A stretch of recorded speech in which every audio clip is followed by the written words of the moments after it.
ઓમ ગંગણપતે નમો નમઃ. નમસ્કાર મિત્રો, સુખકર્તા ચેનલમાં આપ સૌનું હાર્દિક સ્વાગત છે. મિત્રો, આજે આપણે ભગવાન ગણેશજીને અર્પિત એવી અંગારક સંકષ્ટ ચતુર્થી વિશે વાત કરીશું. 2026માં અંગારક સંકષ્ટ ચતુર્થી મે મહિનાની 5 તારીખે આવે છે. તો આજે આપણે અંગારક સંકષ્ટ ચતુર્થી વિશે વાત કરીશું અને ભગવાન ગણેશના 108 પવિત્ર નામોનું સ્મરણ અને પઠન કરીશું. તો ચાલો. અંગારકી ચતુર્થી, તેને મંગળા ચોથ પણ કહેવામાં આવે છે. ભગવાન ગણેશને અર્પિત આ વ્રત ખૂબ જ પવિત્ર અને ફળદાયક માનવામાં આવે છે. જ્યારે ચતુર્થી તિથિ મંગળવારે આવે ત્યારે તેને અંગારકી ચતુર્થી કે મંગળા ચોથ કહેવામાં આવે છે. હવે એને અંગારકી ચતુર્થી કેમ કહેવામાં આવે છે? અંગારકી શબ્દ મંગળ ગ્રહ સાથે જોડાયેલો છે. મંગળવારે આવતી ચતુર્થી હોવાથી તેનું મહત્ત્વ ઘણું વધે છે. આ દિવસે ઉપવાસ અને પૂજા કરવાથી વર્ષભરની ચતુર્થીનું પુણ્યફળ મળે છે. પૌરાણિક કથા અનુસાર એક વખત ઋષિઓ અને દેવતાઓમાં ચર્ચા થઈ ને એકબીજાને પૂછતા એમને કહ્યું કે સૌથી શક્તિશાળી વ્રત કયું છે? ત્યારે જણાવ્યું કે મંગળવારે આવતી ચતુર્થીનું વ્રત સૌથી શક્તિશાળી અને શ્રેષ્ઠ છે. એક ભક્તે આ વ્રત શ્રદ્ધાથી કર્યું. એના કારણે તેના જીવનના તમામ વિઘ્નો દૂર થયા અને તેને સુખ સમૃદ્ધિ પ્રાપ્ત થઈ. આ દિવસે ભગવાન ગણેશની આરાધના કરવાથી તમામ પાપોનો નાશ થાય છે અને મનોકામનાઓ પૂર્ણ થાય છે. અંગારકી ચતુર્થી એટલે કે મંગળા ચતુર્થીના દિવસે સવારે વહેલા ઉઠીને સ્નાન કરીને સ્વચ્છ વસ્ત્રો ધારણ કરવા. ઘર અથવા મંદિરમાં ગણેશજીની સ્થાપના કરો. દૂર્વા, લાડુ કે મોદક, ફૂલ અને લાલ ચંદન અર્પણ કરો. દીવો પ્રગટાવીને આરતી કરવી. દિવસભર ઉપવાસ રાખવો. ચંદ્ર દર્શન પછી ઉપવાસ ખોલવો. ઓમ ગણપતયે નમો નમઃ. વિઘ્નહર્તા મંત્ર છે ઓમ વક્રતુંડ મહાકાય સૂર્યકોટિ સમપ્રભ નિર્વિઘ્નમ કુરુ મે દેવ સર્વકાર્યેષુ સર્વદા. આ ચતુર્થીનું વ્રત કરવાથી તમામ વિઘ્નો અને મુશ્કેલીઓ દૂર થાય છે. ધન, સુખ અને સમૃદ્ધિમાં વધારો થાય છે. મંગળ દોષ શાંત થાય છે. માનસિક શાંતિ અને સફળતા મળે છે. એવી માન્યતા છે કે 12 મહિનાની ચતુર્થી કરવાથી જેટલું પુણ્યફળ મળે છે તેટલું પુણ્યફળ અંગારકી કે મંગળા ચોથ કરવાથી મળે છે અને જીવનમાં સકારાત્મકતા અને પ્રગતિ આવે છે. જો કોઈને જન્મકુંડળીમાં મંગળ દોષ હોય તો તે વ્યક્તિને આ વ્રત કરવાથી અને ભગવાન ગણેશની પૂજા કરવાથી તે દોષમાં લાભ મળે છે અથવા તો રાહત થાય છે. મિત્રો, હવે આપણે ભગવાન ગણેશના 108 નામોનું પઠન કરીશું. શ્રી ગણપતિ 108 નામાવલી. ઓમ વિનાયકાય નમઃ. ઓમ વિઘ્નરાજાય નમઃ. ઓમ ગૌરીપુત્રાય નમઃ. ઓમ ગણેશ્વરાય નમઃ. ઓમ સ્કંદાગ્રજાય નમઃ. ઓમ અવ્યાય નમઃ. ઓમ પૂતાય નમઃ. ઓમ દક્ષાય નમઃ. ઓમ અધ્યક્ષાય નમઃ. ઓમ દ્વિજપ્રિયાય નમઃ. ઓમ અગ્નિગર્ભાય નમઃ. ઓમ ચિદાત્મને નમઃ. ઓમ વક્રતુંડાય નમઃ. ઓમ ગજાનનાય નમઃ. ઓમ મહોદરાય નમઃ. ઓમ લંબોદરાય નમઃ. ઓમ ધૂમ્રવર્ણાય નમઃ. ઓમ વિકટાય નમઃ. ઓમ વિઘ્નનાશકાય નમઃ. ઓમ સુમુખાય નમઃ. ઓમ દ્રુમુખાય નમઃ.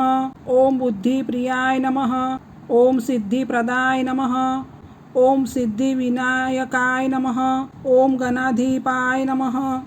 ઓમ એકદંતાય નમઃ. ઓમ ચતુર્ભુજાય નમઃ.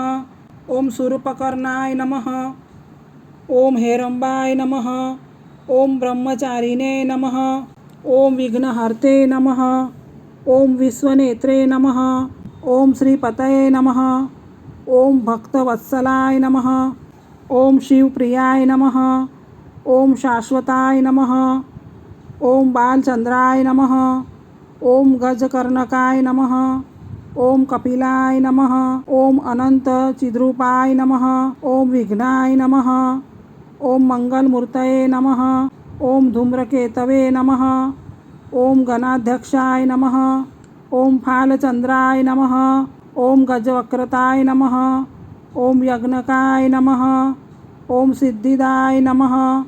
ઓમ શિવસુતાય નમઃ. ઓમ વરપ્રદાય નમઃ. ઓમ શરણાગત વત્સલાય નમઃ. ઓમ કુમાર ગુરવે નમઃ. ઓમ વિઘ્ન વિનાશિને નમઃ. ઓમ ભાલચંદ્રાય નમઃ. ઓમ ગૌરીનંદનાય નમઃ. ઓમ ગણનાથાય નમઃ. ઓમ મહાબલાય નમઃ.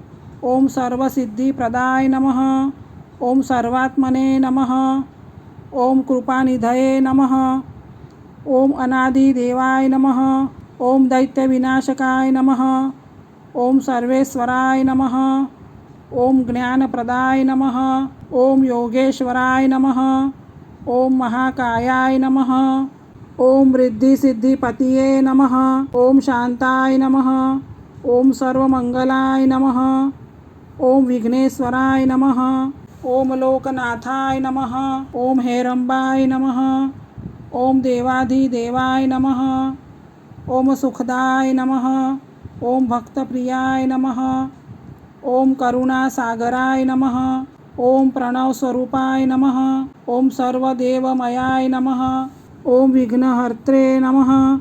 ઓમ બુદ્ધિદાય નમઃ. ઓમ શુભદાય નમઃ. ઓમ સિદ્ધિવિનાકાય નમઃ. ઓમ ગજાનનાય નમઃ. ઓમ વિઘ્નરાજાય નમઃ.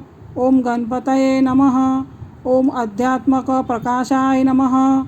ઓમ પરમાત્મને નમઃ.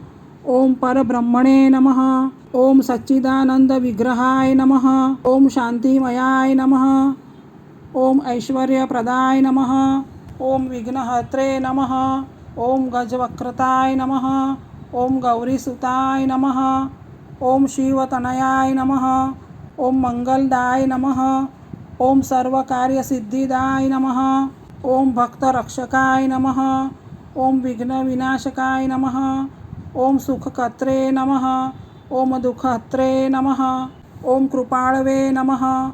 ઓમ શ્રી ગણેશાય નમઃ. ઓમ સિદ્ધિદાતાય નમઃ. ઓમ વિઘ્નેશાય નમઃ. ઓમ ગજાનનાય નમઃ. ઓમ ગણનાથાય નમઃ. ઓમ શ્રી વિનાયકાય નમઃ.